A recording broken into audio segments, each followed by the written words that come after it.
नमस्कार, one India Hindi में आपका स्वागत है और मैं हूं आपके साथ विवेक। 5 राज्यों में विधानसभा चुनाव की तारीखों का ऐलान हो चुका है। चुनाव आयोग के मुताबिक यूपी में 7 चरणों में मतदान होंगे। पहले चरण के लिए 10 फरवरी, दूसरे चरण के लिए 14 फरवरी, तीसरे चरण के लिए 20 फरवरी, चौथे चरण के लिए 23 फरवरी, पांचवें चरण के लिए 27 फरवरी, छठे चरण के लिए 3 मार्च और 7वें चरण यानी आखिरी चरण के लिए 7 मार्च को वोट डाले जाएंगे। इसके साथ ही 10 मार्च को यूपी समेत सभी चुनावी राज्यों के नतीजे सामने आ जाएंगे।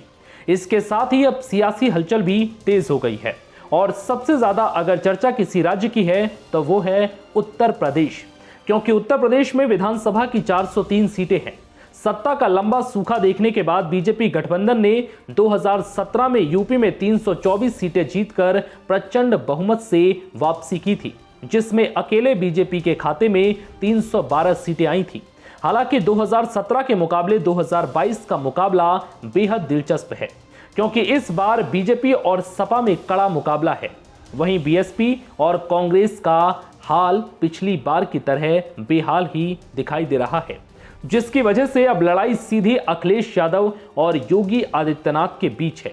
दोनों ही जनता के पसंदीदा हैं और दोनों की रैलियों में इन दिनों जबरदस्त भीड़ देखने को मिल रही है। ऐसे में अब बीजेपी और सपा में सीधी टक्कर है। एक तरफ जहां इस बार अखिलेश यादव की सपा यूपी की सत्ता में आने का पूरा जोर लगा रही है, तो वहीं बीजेपी इस बार का चुनाव जीतकर 2024 का रोड मैप तैयार करना चाहती है।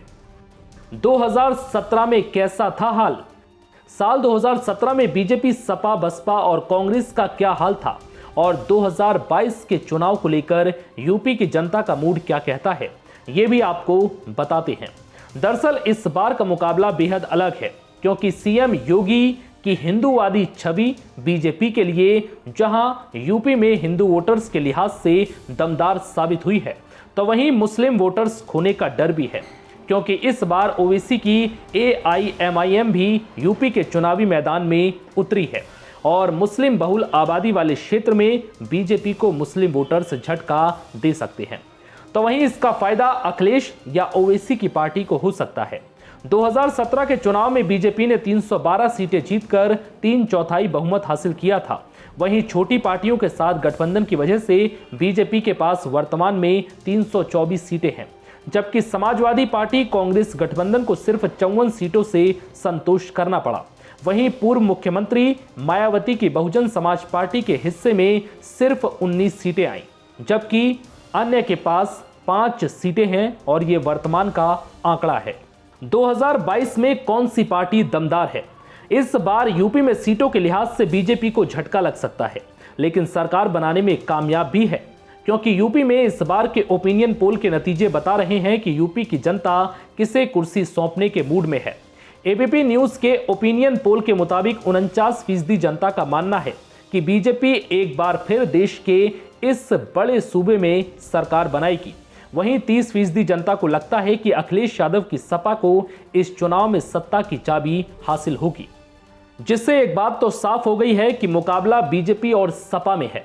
वहीं 7% जनता को लगता है कि बीएसपी इस साल के चुनाव में सरकार बनाने जा रही है, जबकि 7% जनता को लगता है कि कांग्रेस राज्य में सत्ता हासिल करेगी, जबकि 2% वोट अन्य दलों के खाते में जा सकते हैं।